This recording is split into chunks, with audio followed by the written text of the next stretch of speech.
Poďte sa pozrieť, čo to tu mám. Poďte sa pozrieť. Čo to tu je? Nezmestilo sa mi to do kufra. No, čo to je? Chrám. Je to chrám alebo kostol však? Je to Lego aj. Je to Legový kostol? Ty tu máš Lego? Hej. A ja mám Lego. A ja. A ja mám Lego. Dobre. Oj, ty máš Lego, no? Ja by som to rád postavila, ale nemám nič. Na Ježišu, na Vianoce možno? Dieliky nemám. Áno. Ale ja mám ešte koženú finku. Pozrite sa, podržme.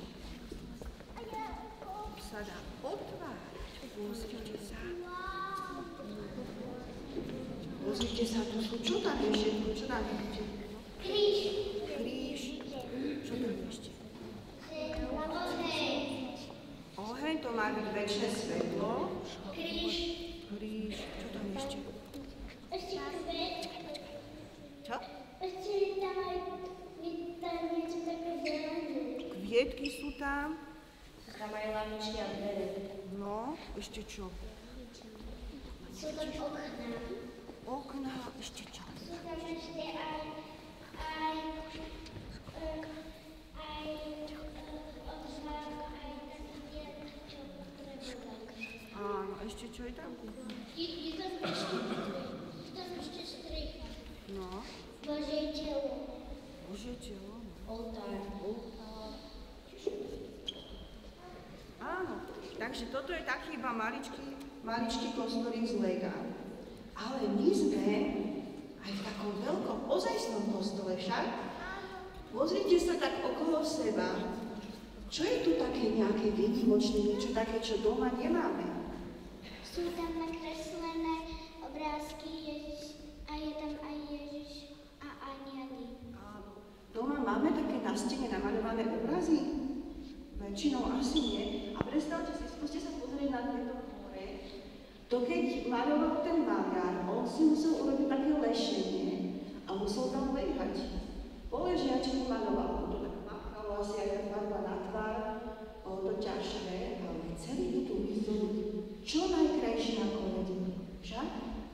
Kostoly sú krásne, však? Boli ste v nejakom krásnom kostole ešte inom? Áno, čo sa ti tam páči? Páčil sa mi tam Ježiš. No, a ešte? A mne sa tam páčil aniel. Aniel, a tebe? Mne sa tam páčili troje králi. No, tebe sa čo páči? Hore. Strašne pekný oltár. No, tebe čo sa páči? Dovolenke. Ale dovolenke ste boli v kostole niekde? Boli ste? Nie. Mne sa tam páči Ježiš Kristus. Čiže kostoly sú krásne však. Ľudia niekedy bývali v takých maličkých domčekoch, ale kostol postavili veľký, krásny, najkrajší ako vedeli.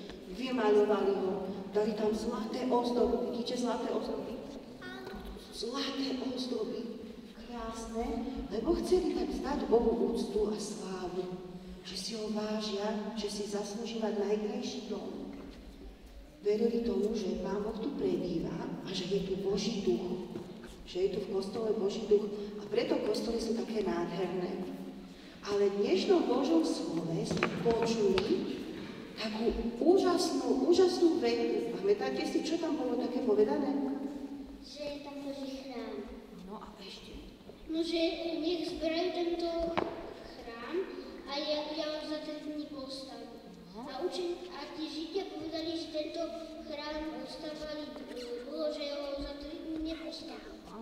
46 rokov ustavali. Že Ježiš bol zaviazaný šatkou na kríži. A ste bol Ježiš za kríži. A spadol 3-krát po krížu.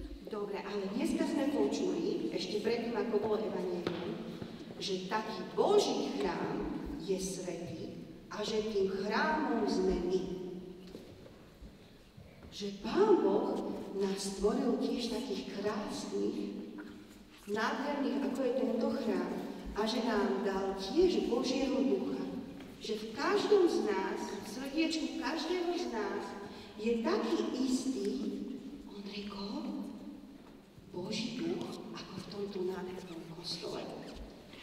A keby sme si tak predstavili, že niekto by tu prišiel do toho krásneho kostola, aby tu posprejoval steny, by sa nám to páčilo? Nie. Nie. Alebo by tu dal nejakú sochu nejakého zombíka. Chtěli jsme jít pekné. To by tu asi nebolo pekné. Ani Minecraftové bez zombíků, ani nevědět. Áno. A ještě tam nemôžu byť ani tlapa. No, a ešte. Že je to veľmi neslušné Pánu Ježišu. Áno, takže ako by sa nám nepáčilo, keby tu niekto niečo počmáral, tak isto aj v našom srdiečku si strážme. Nepustíme tam hocičo, nepustíme tam škaredé veci, škaredé filmy nepozeráme, škaredé slova, pretože my sme tiež takýto krásny chrám. Skúsime si to všetci zopakovať, dobre? Ešte aj vy dospelí. Boží chrám je svätý. Ešte raz. Boží chrám je svätý. Boží chrám je svätý. A tým chrámom som ja. A tým chrámom som ja. Amen. Môžete si sadnúť.